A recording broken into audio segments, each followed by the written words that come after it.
This is Ryan Duffy, realtor with Whirling Associates and the Duffy Homes team out of Branson, Missouri.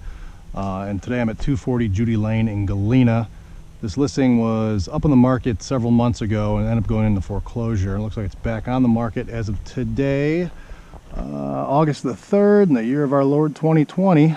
Just hit the market and it is listed by the VA, by the Department of Veterans Affairs, at $184,500.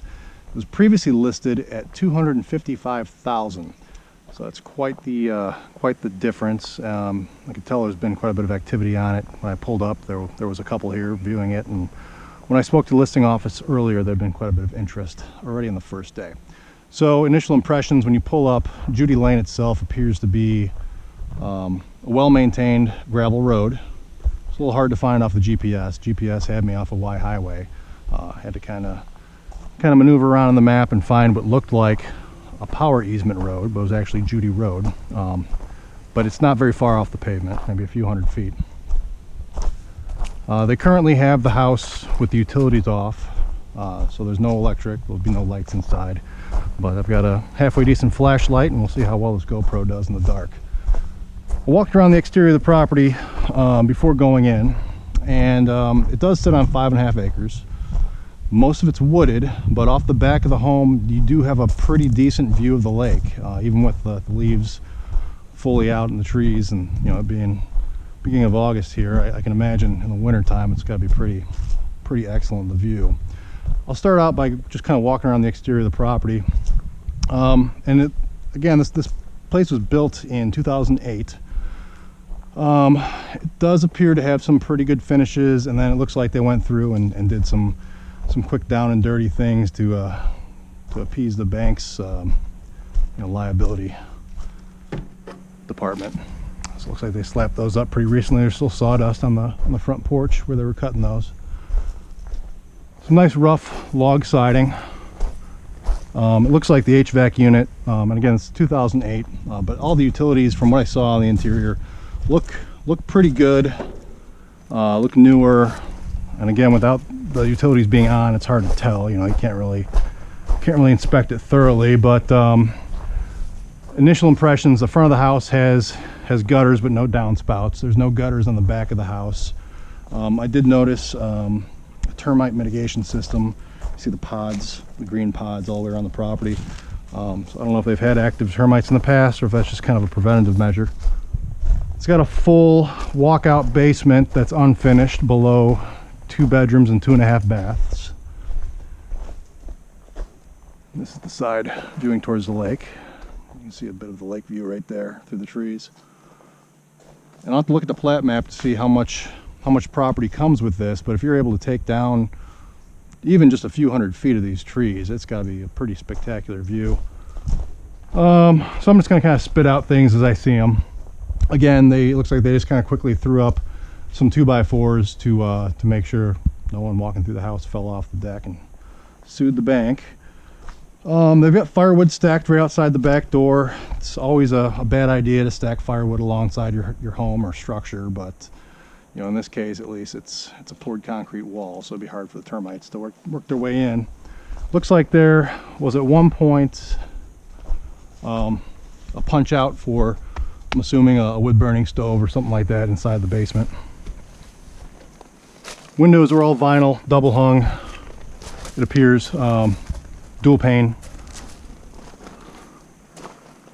It's got a 2-car garage with a little bit of a loft storage inside of it.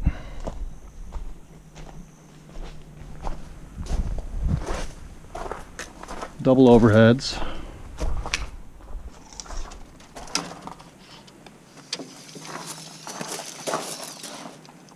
Oh, yeah, written right here on the side. 9 foot by 8.5 wide, and the height on it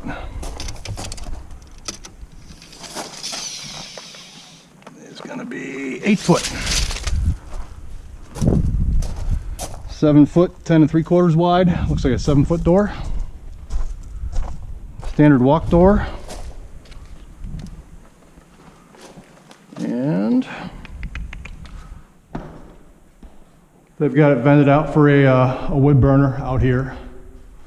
They got some concrete board on the OSB. They've got an infrared heat lamp hanging right here, facing towards the workspace. Lots of overhead fluorescence. It's got a sub panel out here with a 220 hookup next to it.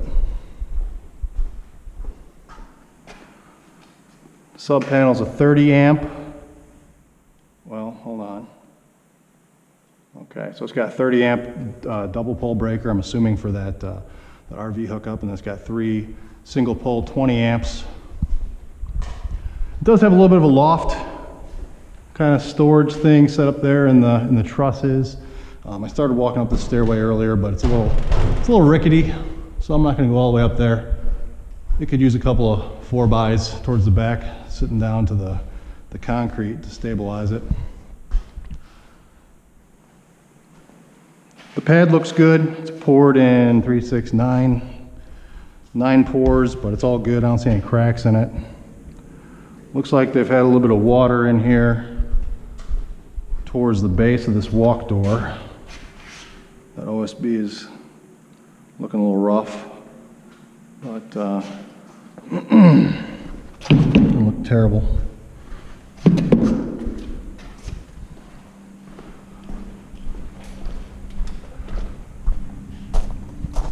All right, let's go inside the house. And again, you see there's no downspouts off the gutters. It's got plants growing in it.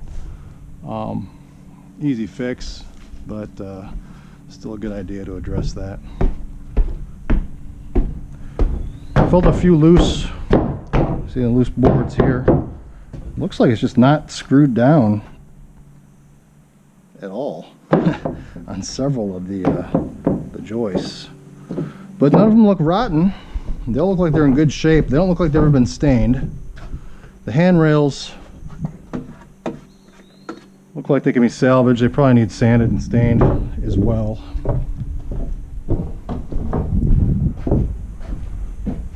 The whole exterior could probably use a good power washing.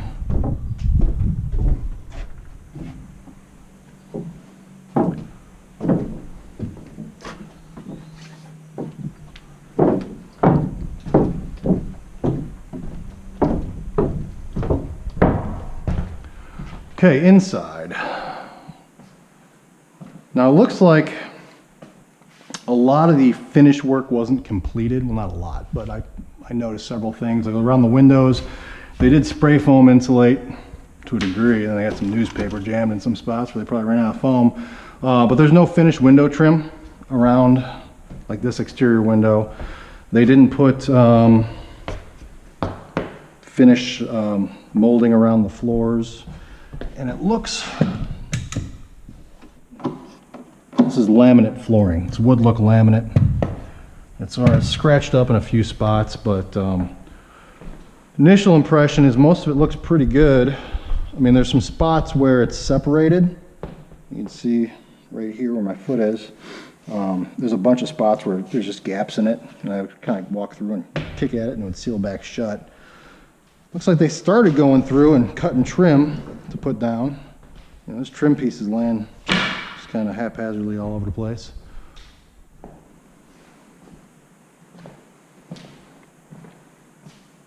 All the shiplap looks pretty good. Big, tall, vaulted ceilings. I got this cool cedar tree situated in the center for your center post there.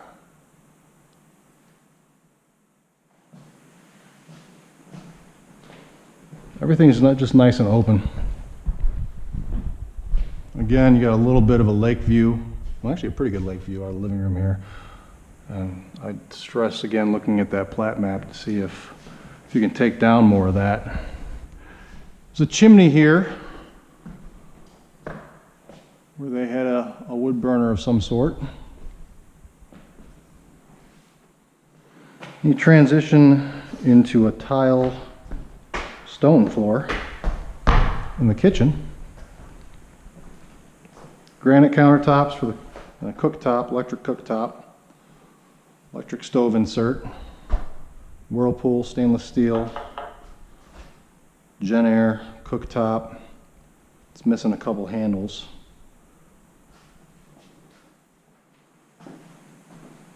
Nice big Frank brand sink. It's probably a composite from the looks of it. Where they had the refrigerator, there's a hookup for water. Stonework right here, finished kind of rough. Just kind of a broken edge here. And then they got some more laminate where the fridge sets on top of. Little pantry, good sized pantry.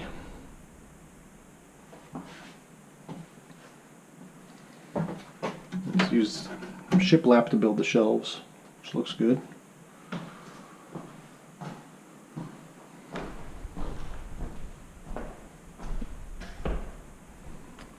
Now this stone deal here in the corner, I believe underneath us, we'll double check and go in the basement. I think underneath is where I saw the chimney kind of coming out laterally through, or the opening for what looked like a stack coming out through the wall. I wonder if they didn't have a wood burner down in the basement, because there's air vents on the side of this chimney on both sides. If maybe they didn't design it thinking that they could just warm this up like a corner hearth from the basement. It's a little bit of a transition where they went from shiplap to these boards, these 1x12 boards. So you can see a little bit of a seam there, and they just kind of caulked it. I see they caulked the seam because the shiplap sticks out a little further than the 1x10s or 1x12s, whatever.